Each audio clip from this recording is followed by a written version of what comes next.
You can't start the car. Johnny has the keys.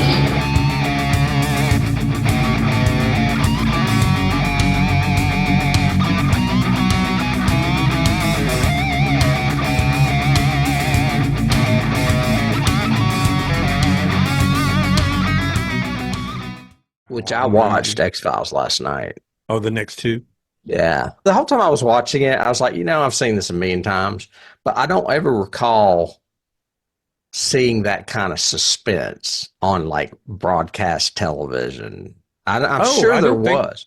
No, I don't think there was. And even when you were there in a car and there's a ticking bomb and shit. I mean, I was like, damn, there's a lot going on. Well, maybe that, yeah, I guess that was in like police procedurals or might have been and stuff like that. But right. But the suspense and the atmosphere that X-Files had, I don't think any other show had before them. No, ever. It was like, even though it wasn't a horror episode, it was horror television in places for sure. Especially, and when it wasn't, like you said, it was suspense television. It was either police procedural or investigation, mystery. So it had some niches that still work. Some of these I don't remember at all, and I watch them and go, wow. It's funny. I used to watch some with, I want to say it was with my brother Ben, and in the 90s, I didn't go see many movies, and when Ben asked me why, I said, because the X-Files is better than most movies. And it comes on once a week. I guess we should have saved that for the actual show. I'll tell you something. So I finished this job last week, and the job was, there was like 18 of us in the crew, and it was divided pretty evenly with, say, 50 plus technicians and 40 and younger technicians. And in associating with them over the week, it was really interesting how many of the older people listen to podcasts and the younger people have transitioned from podcasts to YouTube. And they are all about YouTubers, and there are great YouTubers out there that they actually follow and are like adamant about, rabid about what are they posting, what are they doing, blah, blah, blah. And I at one point I was talking to one girl and I said, so would you consider them what, YouTube influencers? And she goes, for me and my friends, yeah. Whatever they're talking about, I want to know. It was really interesting that their whole mentality is this just scrolling YouTube shit. That's what Dennis does. That's all Dennis does, and he's almost 60. So, well, it's not that there aren't exceptions. I'm not saying that. I'm just saying that it was very interesting that most of the older people were not YouTube addicts, and most of the younger people had transitioned. They used to be podcast addicts, and now they're over that and they're big into YouTube. So it was very interesting to see how justified you are in that YouTube is a big deal. Ashley, my daughter-in-law, that's all she does is scroll freaking YouTube. Dennis hardly watches television anymore. It's all YouTube. We watch Drag Race, and he watches Abbott Elementary and a couple of shows, and that's it. Everything else is YouTube. And then I am the exact opposite. I watch Turner Classic Movies almost regularly now. Like, I'm on a David Lean kick. I watched Lawrence of Arabia, which I've never seen. I watched Oliver. Yeah, I had not. What'd you think? It's okay. I like Oliver Twist better. Really? Okay. Yeah, Oliver Twist is probably one of the most beautiful black and white movies I have ever seen. It is stunning. And Alec Guinness is in it too, and he is unrecognizable. He's Fagin, and he has this giant nose. Do you know anything about all this? Because I read up on all this shit as I'm watching it. I'm watching The Bridge on the River quite a day. I've already watched a third of it. That's my favorite David Lean movie. Lawrence is second just because of the photography and Peter. Peter O'Toole is Peter O'Toole in that movie. That's what made him a star. Yeah. So, but Bridge, all the characters in Bridge are so good. Oh my God, Alec Guinness is brilliant in it. William Holden, man, it's a good movie. I have not seen it since I was a kid. My mother, I think I watched it with her when I was little. But But you could whistle it. yeah. The Oliver Twist, though, I did not know. I went into some research watching it the other day. And did you know that Charles Dickens got like heavy criticism for being anti-Semitic? No, I wasn't aware of that In historically. the novel Oliver Twist, he refers to Fagin as the Jew over 200 times. And Well, so as he started befriending Jewish people and realizing that it was offensive, he started rewriting it or like putting out later editions where he would just remove the word Jew like 100 times or whatever. And get this, obviously Alec Guinness researched that, so he played up, I don't know if it's a Jewish stereotype, his appearance, but the big nose had some part of it to do with it. And he was nominated for an Oscar, I think, or the movie was nominated. I don't know if he was. And he got flack for being anti-Semitic in his performance. And David O. Selznick violently accosted him at a party, like attacked him for really? the way he played Fagin in that movie. But it's a great Okay. movie. I love the movie musical, Oliver. And you can tell they lifted that from this and just Oh, yeah. added music and color. Because the guy that plays Bill Sykes is a lot like Oliver Reed. The boy looks like Mark Lester. He's like this angelic little blonde boy. And even David Lean recognized that they lifted from his movie to make the movie musical. And he was a little pissed that they didn't give him credit, at least acknowledge special thanks to David Lean for making his movie first. Wow. I need to go back. I haven't seen it in decades. The musical I've seen. I've got that to record. Lean I've seen that several times. I love that musical. It's one of my favorites. movie. You were in it, weren't you? The good guy in it? I played Mr. Brownlow, the guy exactly. And with friends that takes in all of it. I was just thinking about this because when we did our theater Patreons, did we mention Oliver? Because it wasn't a Theater Guild production, and I don't think we did. I thought we did because you mentioned Nancy. Okay, maybe we did segue because everybody was in that too. Frank, Terry, Jerry Malloy, you. Oh yeah. And I went and saw it like 3 times because y'all did it at like schools and stuff. It was a traveling thing, wasn't it? Yeah, we toured with it. Yeah. Yeah. That was a And fun Nancy show. too. Jerry was talking about that during Streetcar. He mentioned that. He mentioned doing that show. Because I think that's when we first worked together ever, he and Jerry and I. No, I think it wasn't it after Carousel. No, you're right. That's the first time I worked with him as a director. All right, but wasn't Terry Laughlin in it? Didn't he play a part in it? Maybe I'm wrong. I may be wrong. I don't think so. Not in Oliver, because Jerry was Fagin. Yeah, he was Fagin. Frank was Bill Sykes. Nancy was Nancy. Was Bill Sykes. Nancy was Nancy. I was Brownlow. Greg Shockley was Oliver. I think Dave Edmonds was Bumble. You know what? You're right. Dave Edmonds was in that. And that's a perfect one role for him too. boy for sale. Yeah. That one. But you're mentioning the anti-Semitic thing, and I've seen it in the press with other people and doing stuff. And then at the same time this week, I've seen like 4 different people come out and say, let Kevin Spacey go to work again. This whole debate of woke and cancel culture and yada, yada, and all this. Fagin is a Jew and he is a miser. That's his thing. Is it a stereotype? Yes, but that doesn't mean that if I put on a presentation that has that character that I myself am anti-Semitic.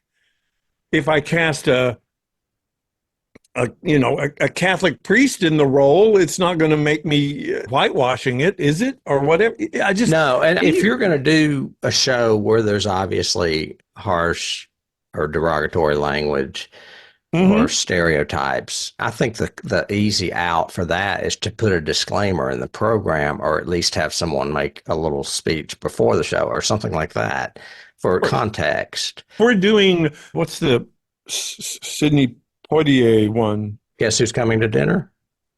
Yeah, or no, before that, Heat of the Night. That's racism. And there's going to be racism in the production. Yeah. That doesn't mean that the writer or the director or whatever else are racist. No. Just are the actors. But but with the whole Oliver thing, I think this is before woke culture. This is like, I didn't realize that the novel, when it first came out, was attacked and stuff. So the novel must have been pretty bad for him to go back and change things, I would think. I don't know. Possibly. I don't know. I've never read the novel. And I don't know that you can even find it now. If you can, it's in probably the Library of Congress or something, because he's done so many revisions to it that I would say it's the author's preferred text that you're reading now or something. I don't know. Anyway, but you brought me to something else, is you don't see Turner Classic Movies say a lot about anti-Semitic or racist stuff in old films. And it's there. You could watch a Bing Crosby, Bob Hope or whatever and see blackface in a heartbeat, I'm sure. And I watched, and I haven't watched these in a long time. I've loved them since I was a kid, though. I watched A Day at the Races, the Marx Brothers movie, the other day. And they were all Jewish, all four of or five. Actually, there were six brothers in all. And they don't play, I don't guess they play up their being Jewish, but there is a scene in that movie where there is this big black spiritual number, and it's awesome, man. There are like hundreds of black people in this one shot, and they are singing All God's Children, that song. It's great. You can tell that their being Jewish, they were out to promote black people in film or whatever, to expose. But there's one point where they're trying to get away from the bad guy, and what do? They slap on blackface and just jump into the crowd so that they can't be found. And it's hilarious. And I can see where people would go, ooh, that's racist. But it's not. It's really not racist what they're doing at the time. To see somebody do it now, yeah, maybe. But back then, it didn't bother me at all. And I know I'm a white man, whatever. But it's great. And when you see how much they are trying, because they bring them back for an encore at the curtain when they're all going down the track and the race is over. Most of the people in that shot are black too. It's almost like the Marx Brothers are saying, this is the real world. Here we are. I don't know. Maybe I'm overestimating that. I don't know. But I loved it. And it was hilarious because most comedies don't make me laugh. Offensive threshold of this offends me or whatever else, and it's like, well, like we say when we do the podcast, you've got to understand the time it was made, context, political context, the societal context, all of that for the times. And that doesn't mean that there was any derision or bad feelings, bad intent on anyone's part. But it's just very curious. It is. And we need to move on, I know. But one last thing I was going to say is that doing all this shit makes me wish we had the time and resources to do just classic cinema podcast / YouTube show. Because I'm literally, I told you how many movies I watched since I've had my surgery. I would say over 50 now, and I'm taping them daily. And watching stuff I would never watch. Listening to the Cinephiles that I listen to every week, I'm like, oh, we should do this movie. God, we should cover this movie. Who's talking about David Lean? Nobody. No, just people like the Cinephiles. They're doing. Well, and I've discovered a guy, I can't think of his first name, but Borzage. Do you remember who a director was named Borzage? Borzage? No. All right, he was a silent movie actor, crossed over, became a director, and started directing fairly well-known movies. Not great, but he's being like rediscovered as a major director, or at least he is on Turner Classic Movies because they've been talking about it. And he did that movie, A Farewell to Arms, with Gary Cooper, the Hemingway one. That was not, none of the Farewell to Arms are considered great movies. The Rock Hudson one everyone hates, but. Yeah. He also did a movie I had not seen. If I have, it's been so long I don't remember it, called The Mortal Storm. And I watched it the other day, and that is like, it's set in like, I think it's Germany, if not Switzerland. No, it's Germany, because it's at the time where Hitler's rising to power and people are starting to like freak out and think, ooh, I don't believe in this shit. I may need to get out of here. Yeah. And it's a divided family. Robert Young from Father Knows Best is one of the brothers. And then Jimmy Stewart is a neighbor, and he's like not a Hitler person, but Robert Young is. And it's all about, and you may remember this, but it ends with him having to ski over the mountain into Austria to get away. And he's already done that. He comes back to get his girlfriend, and then they're being chased by the brother. And it's great. I was like, I have never heard of this movie. I can't believe I've never seen this movie. And I was thoroughly engrossed in it. And it was filmed in, I can't remember. But it was filmed before we went to World War. It was like in 1938. But it was set in like 1932. But it was before we had actually entered World War II. So it was basically a movie that Hollywood put out and said, this is what's going on. You need to be aware. Hitler banned it and banned any MGM movies from there on out because MGM made it. Wow. Okay. Yeah, I eat this shit up. So I will quit rambling. But that's good. I just love it. I'm like, why don't I work for TCM? Can I get a job there? I just want to do your trivia. Yeah. Well, I think what it is someone does that, and then the people that are the faces, they read the things that somebody writes for them. Because I think the beer hall poosh was in 32 or 33. Trying to remember. That's when essentially he ascended to power.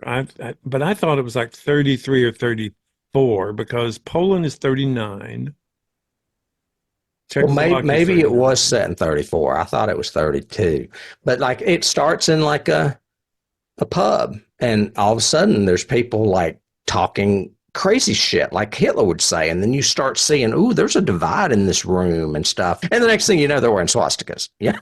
I mean, so yeah. Yeah, it's really cool hats. Though. Yeah, same thing. Yeah.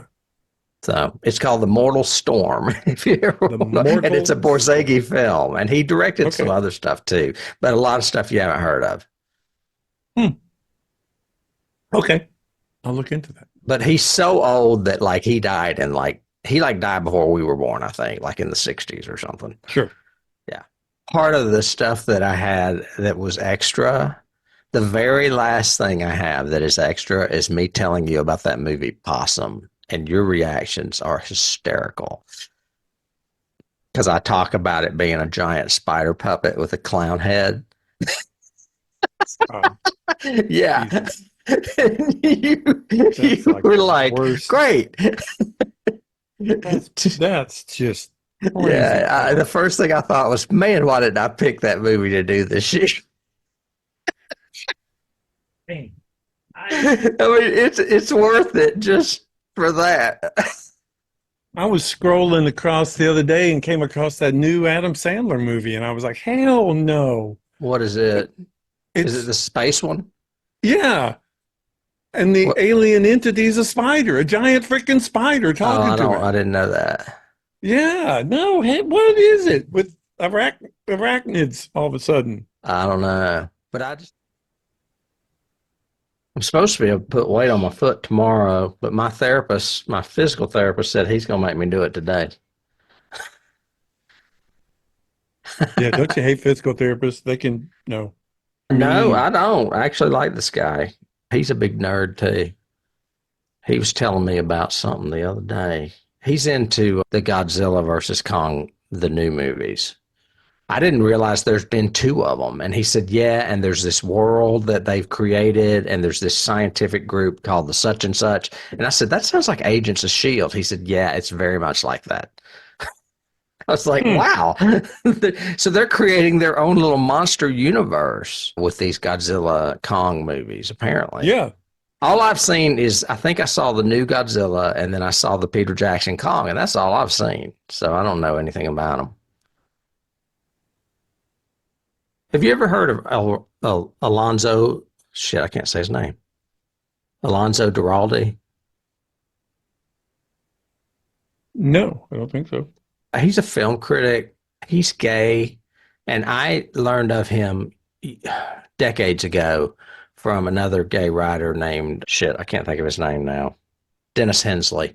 And he wrote a book he wrote a really funny book, and then he wrote a book about the movie group he used to sit around watching movies with. And one of the guys in the group, it was a bunch of gay guys and women, and his name was Alonzo Duralde. So and then I hear Derek, my podcast guy, used to know him, so that he talks about him all the time or whatever. I'm watching Turner Classic Movies the other day, and all of a sudden there's a book, and he says, by Alonzo Duralde. And I was like, they're hawking his book. I've been watching a lot of John Huston and Humphrey Bogart stuff too. And I like I like Treasure of the Sierra Madre better than the Maltese Falcon. I have not seen Treasure in forever. It's great. Huh. I like it better than Maltese. I'm not big on all the fast talking detective stuff. Yeah, I'm the same way. We're doing Nosferatu again, and we originally wrote the detective in that as like an homage to that whole Dashiell Hammett feel, and I hate it.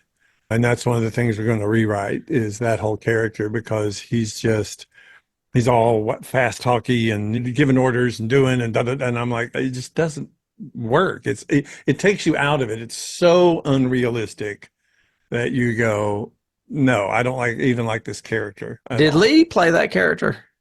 Mm-hmm. Because it sounds like a Lee character. When I was watching, yeah. We'll talk about this on Patreon too. But when I was watching those X-Files episodes yesterday, I was like, oh my God, that guy in the Syndicate is Lee Russell. He reminds me so much of Lee. He just got the real soft-spoken voice. Yeah.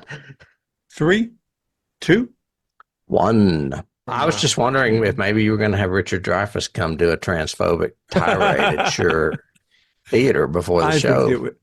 I think it would just be wonderful. He's such an authority on the homosexual community. So much so that the dress he wore, he picked from a lesbian and gay-friendly shop that had a flag flying out in front. What was up with that? I have no idea. But he went off on Hollywood and the whole woke thing, which it still drives me crazy because it's gotten so far away from what it originally meant with African American people. But he's saying that, well, and also from the Me Too movement, right? That was part of it.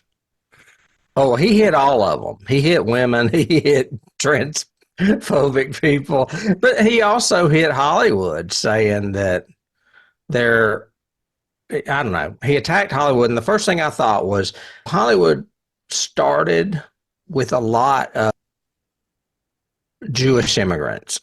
Jews. Basically, isn't he Jewish? Repressed Jewish immigrants.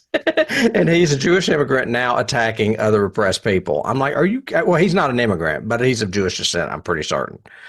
Oh yeah. He's a practicing Jew, or is Jewish. I know that. So I mean, it's makes no sense. All I've seen is the video of him prancing around in a dress. Oh, you should. Well, they have really held tight to any videos of what he actually said. I know. Because the first I heard about it was the letter, because I'm connected to the theater chains and everything else. I'm connected to that theater, and they posted it like all over every website About they how could his find views and do not everything. reflect their views. Correct. And Yeah, apologies yeah. to all of our patrons. And those of you who walked out, you will, of course, be given a total refund. And da, da, da. Evidently, it was like over an hour and a half before they even started the freaking movie. Well, he pranced around for almost 3 minutes without even sitting down to speak. Yeah. It was, I don't know. And then his son came out and said, Dad has some issues, kind of thing. It was basically, sorry, apologies from the family. It was definitely bizarre, and just shows the polarization that's happening. I was talking to somebody this morning, and I said, okay, it doesn't matter what happens at this election. It's going to be fractious, no matter what. I said, if the Republican Party wants to regain anything, they should use this verdict as a way to say, no, you can't run. I'm sorry, we'll find somebody else. And maybe you could restore something in your policy, in your party, but probably not. They're a cult. They're a freaking cult. And Florida is changing a lot of their billboards and their letterhead and everything to say the great free state of Florida. It sounds just like pre-Civil War. Because everything. Have you heard what they're does, doing? What they did just recently with this summer, the Freedom Summer? No. Mr. DeSantis has initiated a Freedom Summer celebration where between the months of May and August, only red, white, and blue lights are allowed to be used outdoors. Oh, so you can't have any purple or green or no pride lights, no Juneteenth lights, nothing. Right. Nothing but red, white, and blue. Like that's going to work. The great free state. And DeSantis does stuff, and people go, yes, sir, yes, sir, yes, sir, and follow him. Why? Because they're racist, homophobic bigots. They all just need to die. Well, not more. Well, at least half are, that's for sure. But yeah, I don't understand it. Yeah. I do not it's like that meme I saw the other day that said, on one side, you've got an 82, whatever, however old Biden is, Catholic who has served this many times in the Senate and yada, all this big stuff on Biden. And it said, and on the other side, you've got a now convicted felon a convicted felon in a hush money scheme to shut up a porn star that he had an affair with while his wife was giving birth to their son. Da, da, da, da. Guess which one the Christians like? And I went, yeah. See? Makes no fucking sense. The world isn't right. It's upside down. Yeah. Yeah. But yeah, so no Jaws for us this year. Well, I've decided that my comedy watching, which I told you is almost nil because I just can't stand sitcoms anymore, it extends beyond sitcoms. I've been watching... I watched Adam's Rib the other day to see Tracy and Hepburn, and it was okay, but I tried to watch His Girl Friday yesterday, and I couldn't stand it. I was like, this is awful. They talk too fast. They're trying to get too much in. It's 1934, right? It is, but and I was like, if I was in a theater watching this on stage, I would be going nuts trying to get out of that building. Because you're now dependent on freaking subtitles. That's why. It's not because of the speed talking. It's because of the comedy, and the fact that none of it is plausible, and it's the humor. The thing about what about a more realistic comedy that just has absurdist elements? Like it would be more like a drama with comedic elements that I can handle. Well, no, the one that really came to mind was Bridesmaids, which I think is hilarious. And that's farcical somewhat, but... It is, but it's not something I need to see again. I would watch... I was considering rewatching Cat People this morning. And I was like, wow, I would rewatch that, but I wouldn't rewatch Bridesmaids. And the thing Or I remember the most is her shitting Ghostbusters, in the street in her dress. yeah. And that one At woman the same sitting in time, the other the one's in the sink going, Yeah. it's coming out of me like lava. I saw Barbie, which was funny, but I don't need to see it again. So I don't know. I think I just So we're not doing that Patreon comedy spinoff? no. And there's very few genre comedies that I like, so we're not going to be doing a lot of them either. But if we do ever spin off and do a classics, I'm going to have some issues. In what way? Good way? Bad way? No, I'm just saying, whenever we do a comedy, it's going to be like a chore for me. Oh, true. There's some comedies I still love, or I think I do, like Ruthless People to me was a very funny movie because everybody in it was ruthless, or so to speak, or at least a play on ruthless, but I don't know. Give the bag to Bozo. Interesting. Okay. Yeah, what about the avant-garde comedies, like the Kevin Smith stuff? Like Clerks or Dogma, or I haven't seen Dogma, and Clerks I haven't seen in a long time. Okay. You're just curious. And it's not that I hate people being funny. I just think that it works better for me in a realistic setting, and that most comedies are not believable. What about the more superhero comedies like Deadpool? I haven't watched Deadpool in a long time, but I was going to watch it again because of this new one coming out. Yeah. That's still an action movie with comedic elements, I think. Well, yeah, because he's always funny. Right. And Avengers has funny moments.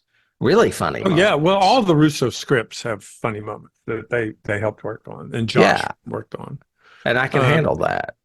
Did you? Okay. Yeah.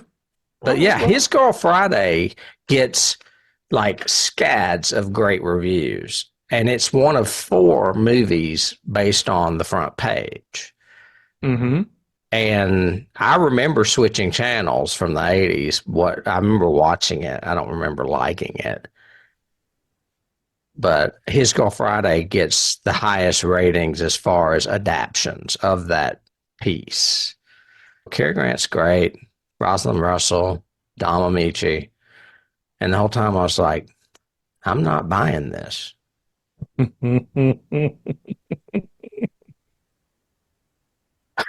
Okay. I'm a grouch, I guess. We'll have to find you a realistic play comedy that you like, I guess. Front Wait page, a minute. I haven't thought of that in forever. That was because that was What, His originally Girl Friday?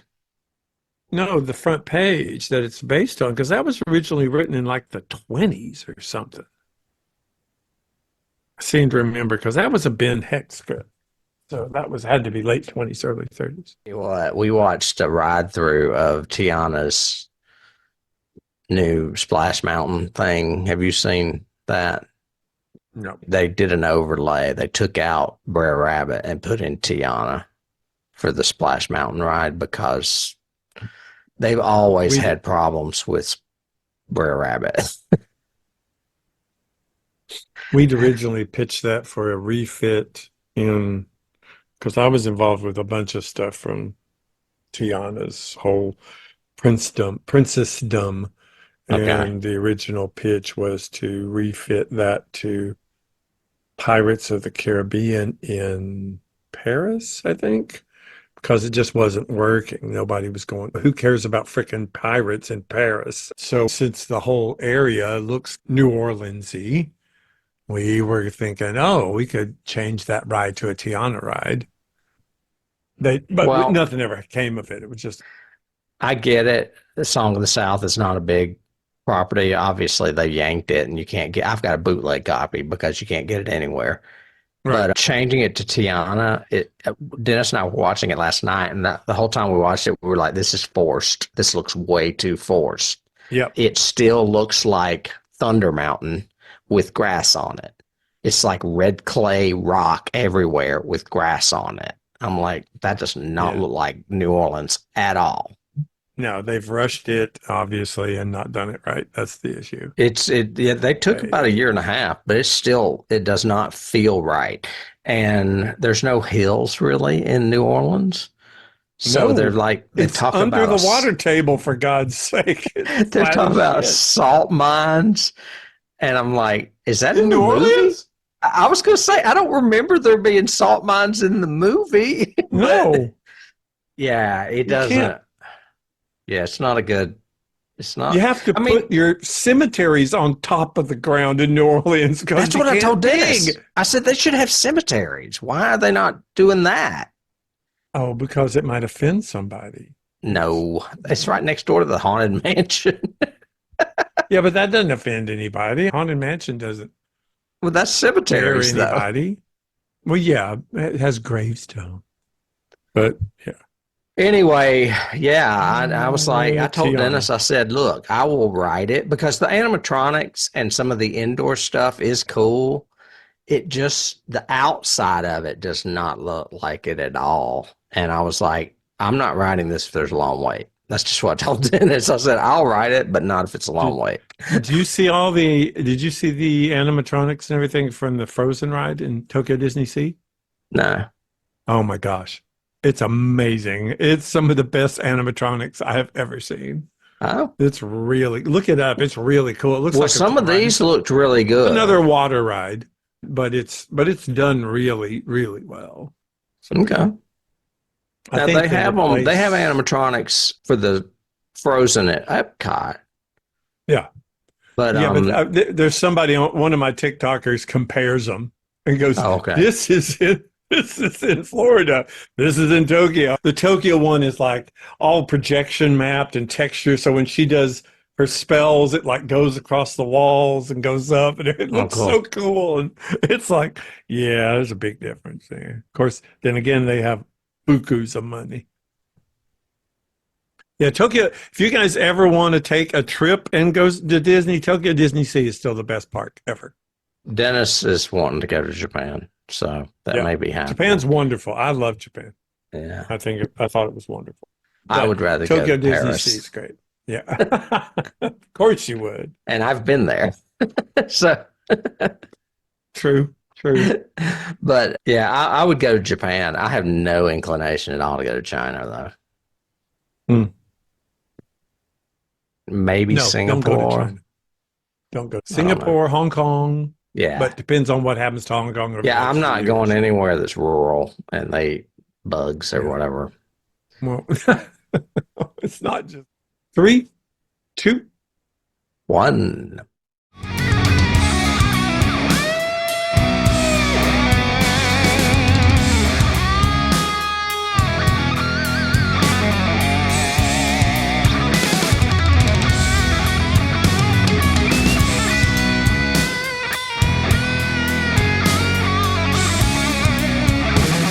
You can't start the car. Johnny has the keys.